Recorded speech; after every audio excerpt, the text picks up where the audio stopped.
9 experienced hikers vanish into the Ural Mountains. Weeks later, searchers find their tent sliced open from the inside. Some of the victims are barefoot in the snow in -40 degrees, and no one can explain why they ran. This is the story of what really happened at Dyatlov Pass, and why, more than 60 years later, nobody can agree on the answer. It's January 1959. The Soviet Union is deep in the Cold War, and a group of 10 university students and graduates from the Ural Polytechnical Institute set out on a skiing expedition through the northern Urals. The trek was rated at the highest difficulty level available at the time under Soviet grading rules. Their leader is 23-year-old Igor Dyatlov, an experienced radio engineering student the group trusts completely. One member, Yuri Yudin, turns back early due to illness. It's a decision that will save his life. The remaining 9 press on, 7 men and 2 women, most of them in their early 20s. One, Semyon Zolotaryov, older in his late 30s. By January 31st, the group reaches the edge of a highland area and caches surplus food and equipment for the return trip. The next day, February 1st, they begin crossing the pass.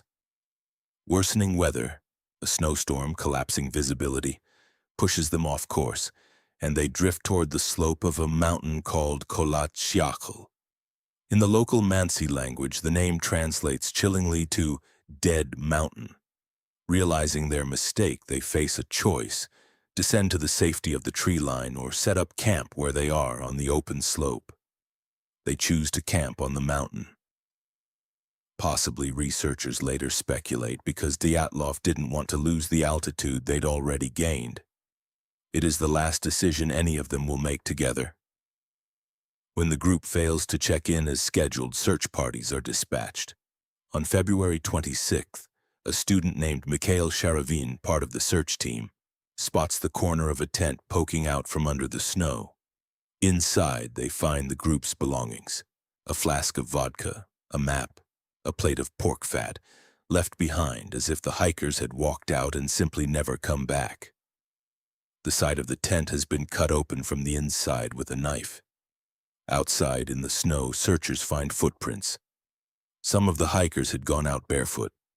Others wore only a single boot or socks. 9 people walking out into a sub-zero night without the most basic protection against the cold, and the prints don't show panic. Investigators later note the tracks were consistent with individuals walking at a normal pace, not running. That detail alone should stop you. Whatever drove them out of that tent, it wasn't blind, screaming panic. It was something else.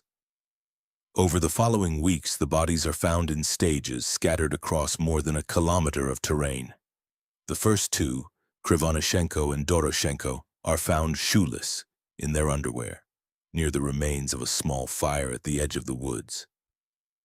Broken branches on a nearby tree, snapped as high as 5 meters up, suggest one of them had climbed it, looking, perhaps, for the camp they'd left behind. 3 more bodies are found on the slope between the tree and the tent: Dyatlov, Kolmogorova, and Slobodin, in positions that suggest they were trying to make it back to camp. They didn't make it far. They lie at distances of roughly 300, 480, and 630 meters from the tree. The last 4 bodies aren't found until May, buried under meters of snow in a ravine. And this is where the case stops looking like a tragedy of exposure and starts looking like something far stranger. At least 4 of the hikers had suffered horrific, seemingly inexplicable injuries: a fractured skull, broken ribs, a severe gash to the head. One of the women, 20-year-old Lyudmila Dubinina, was missing both her eyeballs and her tongue. A doctor who examined the injuries reportedly compared their severity to the aftermath of a car crash. And yet, there was no evidence of anyone else on that mountain, no other footprints, no signs of a struggle. The lead forensic examiner, Boris Vozrojdeny, stated that the force behind the injuries was too great to have been caused by another person, and that no soft tissue showed signs of a physical attack in the way a beating would produce. There's more. Some of the victims' clothing showed elevated levels of radiation. Around the same time, members of the local Muncie people reported seeing a strange glowing object in the sky. Bright, burning, wider at the front and narrower at the back, with sparks trailing off it. A search party member separately described watching a fireball cross the sky from east to west, while other witnesses placed its path from south to north. The Soviet investigation, conducted under a government that controlled every word released to the public, closed the case with a vague, almost bureaucratic phrase. The hikers died because of a compelling natural force. Nothing more specific was ever officially stated. The files were sealed. Dyatlov's own sister was later told by authorities, "You will never know the truth, so stop asking questions." Silence, in a country where silence was policy. So what actually happened up there? Over 6 decades, a handful of serious theories have tried to answer that question. And it's important to separate what's documented from what's speculation. The most enduring theory involves the military. In 1990, retired police investigator Lev Ivanov, who had led the original 1959 inquiry, published an account admitting his team never found a rational explanation. He claimed that after his team reported witnessing flying spheres in the sky, he received direct orders from senior regional officials to drop the claim entirely.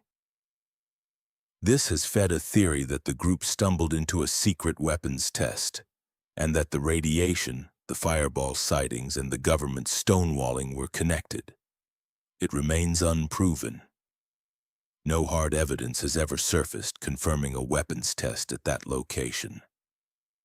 Then there's the avalanche theory. For decades dismissed because the slope was considered too shallow and no clear avalanche debris was found near the tent.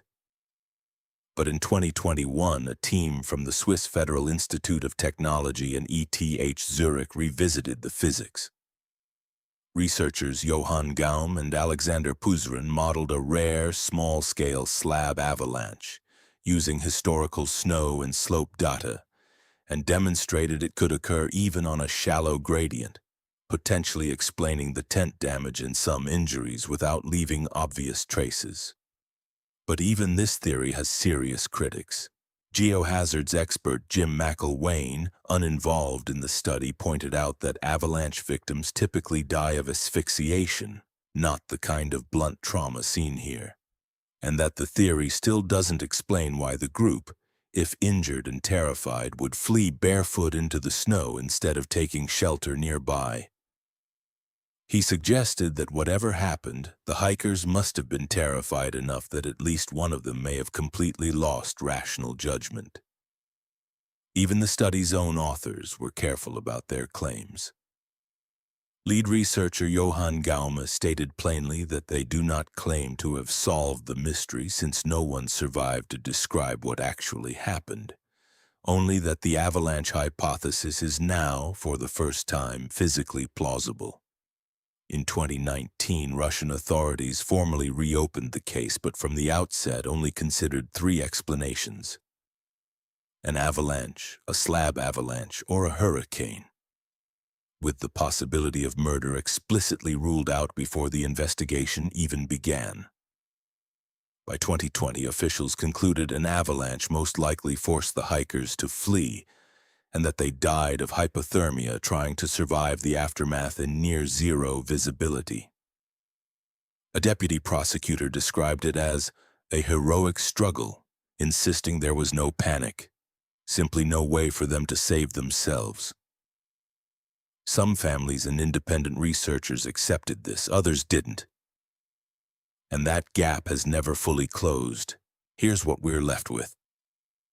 9 skilled, experienced hikers made a series of ordinary, defensible decisions, right up until the moment something made them cut their way out of their own tent and walk into a fatal night, some of them without shoes, without coats, without any apparent panic in their stride.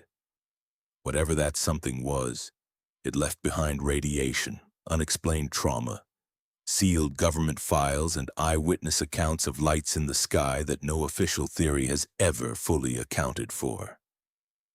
The physics may finally explain how a slope like that could kill. What it still can't explain is why 9 people who understood the mountains better than almost anyone chose, in their final minutes, to leave the one shelter that might have saved them. The pass is named after Dyatlov now, and the mountain is still called Dead Mountain. Thank you for listening until the end. Like and subscribe for new mysteries every week.